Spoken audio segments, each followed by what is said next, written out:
I never thought my so-called best friend would expose herself at my lowest moment. But when my fiancé called off our wedding with only 3 words, she told me, I realized the truth. The pick-me girl I trusted most had finally crossed the line. For as long as I can remember, Madison and I were inseparable. We met freshman year of college, 2 girls in line at the dining hall, both pretending to know how the meal plan worked. She cracked a joke, I laughed, and from that day forward we were a package deal. She was loud, magnetic, the kind of person who made friends in minutes. I was quieter, steadier, the listener. People called us opposites, but it worked. Or so I thought.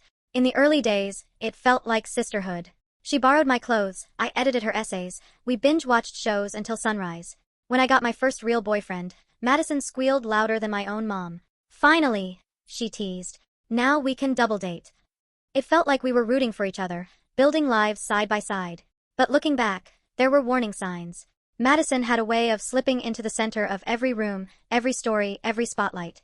If I told a funny anecdote, she'd interrupt with one bigger. If someone complimented my dress, she'd chime in with, "Oh, I helped her pick it out." It never seemed malicious, more like habit.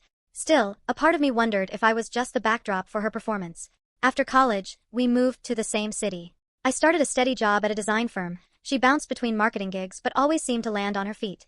When I got engaged to Ryan, my college sweetheart, Madison was the first to know. She screamed into the phone, demanded FaceTime to see the ring, and insisted she'd be my maid of honor. I didn't hesitate. Of course she would be. Who else? The months that followed blurred into wedding planning, cake tastings, venue tours, endless Pinterest boards. Madison was there for all of it, front row, clipboard in hand like a seasoned professional. She made herself indispensable, talking to florists, negotiating with DJs, posting cute wedding countdown selfies of us that got more likes than any of my own posts. "You'd be lost without me," she'd joke. I'd laugh, even if a tiny part of me knew she was right. At first, I brushed off the small things. Like how she made Ryan laugh a little too hard at her jokes. Or how she'd sigh dramatically whenever I asked her to wear a bridesmaid dress instead of something flashier. Once, when a groomsman teased that Ryan and Madison had more chemistry than most couples, she didn't shut it down, she laughed. Ryan rolled his eyes, kissed my cheek, and said, "Ignore him." I told myself to do just that. Because this was Madison. My best friend. The one person who knew every version of me. The one I trusted enough to stand next to me on the biggest day of my life. But even as I wrote her name in looping script on the maid of honor line, I couldn't shake the unease. The way her smile sometimes lingered on Ryan. The way her compliments felt more like comparisons. The way she seemed to shine brightest when the light dimmed on me. I ignored it all. Because the story I told myself, the story I needed to believe, was that Madison was my ride or die. And for a long time that story held. Until the cracks started to show. It didn't come all at once. That's the thing about people like Madison. They don't bare their claws in the daylight. They test boundaries in small, subtle ways, until you're not sure if you're imagining it or if something is really wrong. The first warning bell rang at my engagement party. Ryan's parents had hosted a small gathering at their house. Wine glasses clinking, fairy lights strung across the patio, everyone buzzing about wedding plans. I wore a cream dress I'd saved for months, feeling radiant and, for once, fully confident. Madison showed up 20 minutes late in a sequined gold cocktail dress that could have passed for a New Year's Eve gown. Heads turned immediately. She smiled like she owned the room, hugged me quickly, then launched straight into greeting Ryan's family as if she were the guest of honor. At first I laughed it off. Madison had always been dramatic. But when Ryan's uncle jokingly asked how I caught such a good man, Madison leaned in and said, "Well, you know Ryan and I were friends first. I guess I had to step aside so Claire could swoop in." The table chuckled, but my face burned. Ryan squeezed my hand under the table, whispering, "Ignore her." But it was the kind of comment that lingered, that planted doubt in people's minds. Later that night, as we toasted with champagne, Madison wrapped her arm around Ryan's shoulder and said loudly enough for the crowd to hear, "If this doesn't work out, you know I'll always take care of you." Everyone laughed. I forced a smile. Inside, something twisted. After that, the moments kept piling up. At dress fittings, she'd sigh and say, "I mean, you look gorgeous, but don't you think Ryan might prefer something S******? When I'd gush about honeymoon plans, she'd tease, "Don't be surprised if he misses my cooking while you're gone." She started tagging Ryan in memes more than me, sending him jokes at midnight, claiming it was all innocent. Each time, I confronted her gently. "Madison, that was weird." She'd laugh, roll her eyes, and say, "Oh my God, you're so sensitive. It's just a joke. Relax." And I wanted to believe her. Because the alternative, that my best friend was actively undermining me, was too painful to face. The breaking point came one night when a group of us went out for drinks. A few mutual friends teased Ryan about having 2 girls wrapped around his finger. Madison didn't deny it. Instead, she leaned against him, her head on his shoulder, and said, "Well, he is the best catch in town." The bar erupted in laughter. My chest tightened. I excused myself to the restroom, staring at my reflection in the mirror until the sting of tears passed. That was the first time I admitted to myself, just quietly deep down, that Madison wasn't just being Madison. She was testing me. Testing Ryan. Testing the limits of how far she could push before the line broke. And though I smiled for photos that night, I knew the friendship I once trusted blindly was starting to crumble. Madison's games didn't stop at sly jokes or accidental touches on Ryan's arm anymore. They escalated into something heavier, more calculated. The kind of behavior that chipped away at me piece by piece until I started questioning my own sanity. It started with the guest list. I'd spent weeks putting it together, carefully balancing family, friends, and co-workers. Madison swooped in and insisted she help, since she was my maid of honor. Help turned into criticism. She mocked my college friends as boring, claimed Ryan's cousins wouldn't vibe with the atmosphere, and kept suggesting more and more of her acquaintances. "Madison, I don't even know these people," I said one night, flipping through her endless editions. She smirked. "But Ryan does. And trust me, you'll thank me later when the party actually feels alive." By alive, she meant a crowd that revolved around her. Then came the venue. Ryan and I had chosen a rustic vineyard outside town. Simple, romantic, int*mate. Madison wrinkled her nose and said, "Ugh, it feels like a retirement party. Ryan deserves something grander." She dragged us to a glitzy downtown hall, pushing me to sign contracts we couldn't afford. When I hesitated, she hissed in my ear, "Don't embarrass yourself by being cheap in front of his family." I tried to talk to Ryan. "She's overstepping. This is supposed to be our wedding." He frowned but shrugged. "She just wants to help. She's a little intense, but maybe she means well." That stung. Ryan didn't see it, or worse, he didn't want to. At work, things weren't better. Madison started popping up unannounced, bringing Ryan lunch, leaving me out of group chats, joking about how I was married to my desk while she was taking care of the real bride duties. My co-workers began whispering, asking if Madison was actually part of the couple. And the isolation grew sharper. Friends who once confided in me now laughed at Madison's inside jokes. When I confronted one of them, "Jenna," she hesitated, then admitted, "Honestly, Claire, sometimes it feels like Madison connects with Ryan more naturally than you do. But don't take it the wrong way. You're just more serious. More serious. More invisible." Nights became unbearable. Ryan would scroll on his phone, chuckling at memes Madison sent, while I lay beside him, staring at the ceiling. Sometimes he'd show me, "Look what Madison sent. She's hilarious." I'd force a laugh. But inside, the laughter curdled into dread. The cruelest blow came during a bridal shower. Madison organized it without asking me, filling the room with her friends and acquaintances. When I arrived, late from work, she raised her glass and toasted, "To Claire, lucky to be marrying the man of all our dreams. Don't worry if she ever screws up, Ryan, you know who to call." The room erupted. Cameras flashed. I stood there frozen, gripping the stem of my glass so tightly I thought it would shatter. Later, when I tried to tell Ryan how humiliating it felt, he sighed. "She's just joking. Don't overreact. Why do you always turn things negative?" That was the moment I realized Madison had succeeded at something far worse than flirting with Ryan. She had turned him against me. And the loneliness that crept in wasn't just from her presence, it was from the growing space between me and the man I thought would always have my back. I think every betrayal has a tipping point, a moment where all the excuses you've made, all the doubts you've pushed down, finally break apart under the weight of undeniable truth. For me, it came 2 weeks before the wedding. Ryan had been distant for days. He stopped texting me during lunch breaks, came home later than usual, and when I asked what was wrong, he'd mumble something about stress.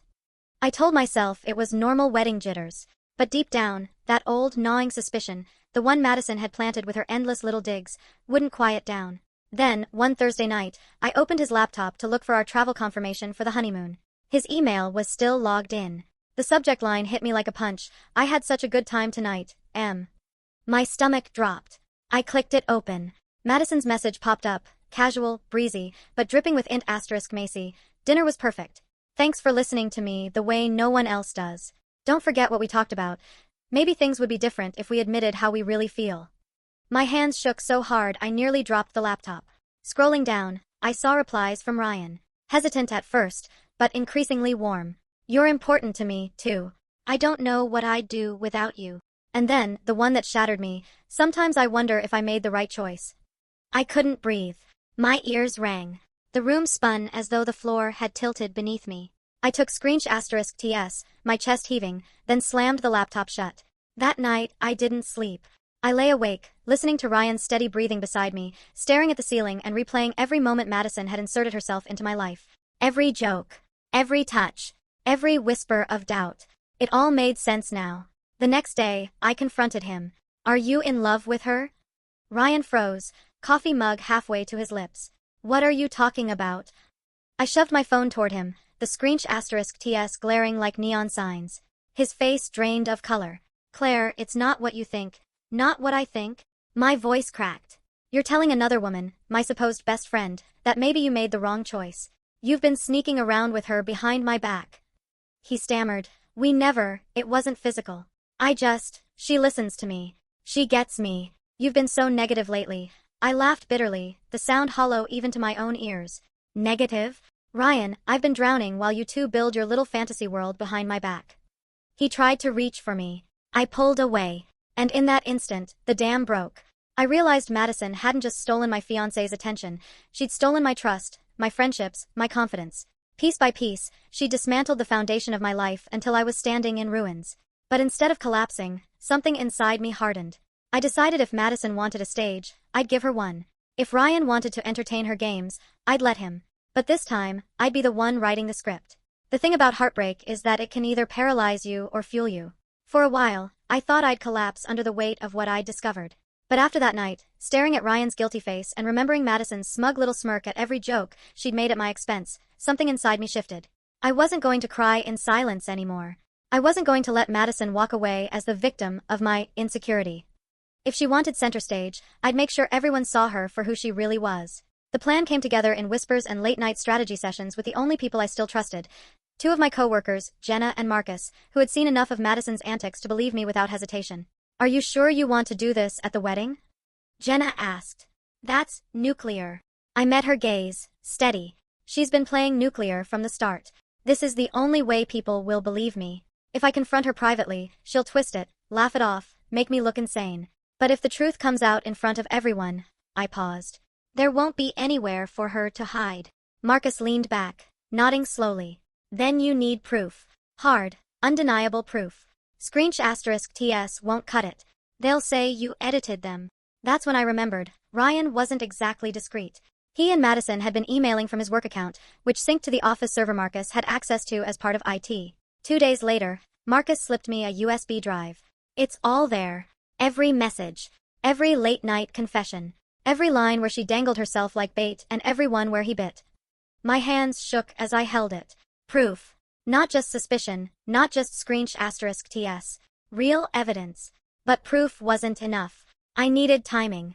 The perfect moment came when Ryan's mother finalized the wedding rehearsal dinner program. Madison, of course, had insisted on giving a toast as maid of honor. She probably imagined herself glowing under the spotlight, weaving some half-sincere speech about supporting Claire and Ryan's love, while subtly reminding everyone she was just as close to him as I was. That would be the moment. I spent the next week in silence, letting Ryan believe I was sulking, letting Madison believe she'd won. She even had the nerve to text me the night before the rehearsal.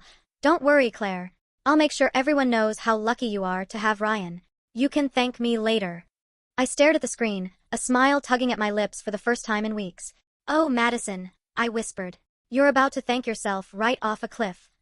The rehearsal dinner was held in the grand ballroom of the downtown hotel Madison had bullied us into choosing. Crystal chandeliers cast golden light across the tables, laughter floated through the air, and for a moment, if you didn't know the truth, it looked like a scene from a fairy tale. But I knew the truth. And so did Madison. Or at least, she thought she did. I wore a crimson dress that hugged me like armor, my hair pinned back in a sleek twist. I could feel Madison's eyes on me as she floated around the room in pale silk, her smile just a little too wide, her laughter just a little too forced. She thought she had already won, that Ryan was halfway in her pocket and that I'd wilt in her shadow. When it was her turn to give the toast, she strutted to the microphone, glass in hand. The room quieted, waiting. To Claire and Ryan, she began, her voice syrupy sweet. It's not every day you see two people who love each other so much that even the rest of us get jealous. She paused, letting the laughter ripple.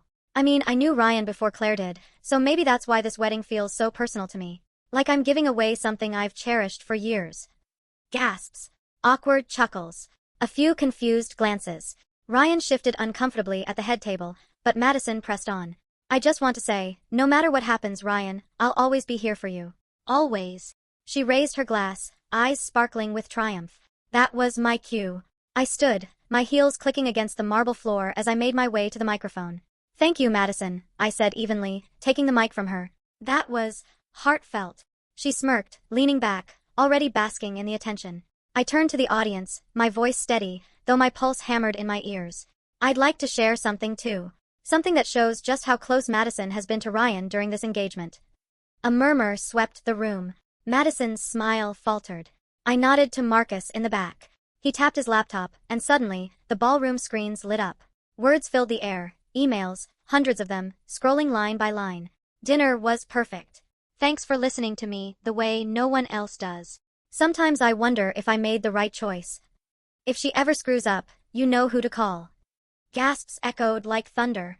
Ryan's mother dropped her fork. His father stood, red-faced. Madison lunged forward, hissing, "Turn it off. She's lying, she faked those."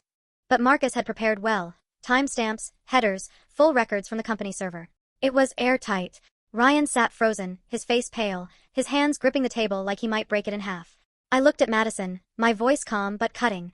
"You said I was too sensitive. That I couldn't take a joke. Tell me, Madison, does this look like a joke?" The room erupted. Friends whispered furiously, family members glared, cameras flashed. Madison's mask cracked, her cheeks flushed, her eyes darted, her voice shrill. "She manipulated this. She's jealous of me.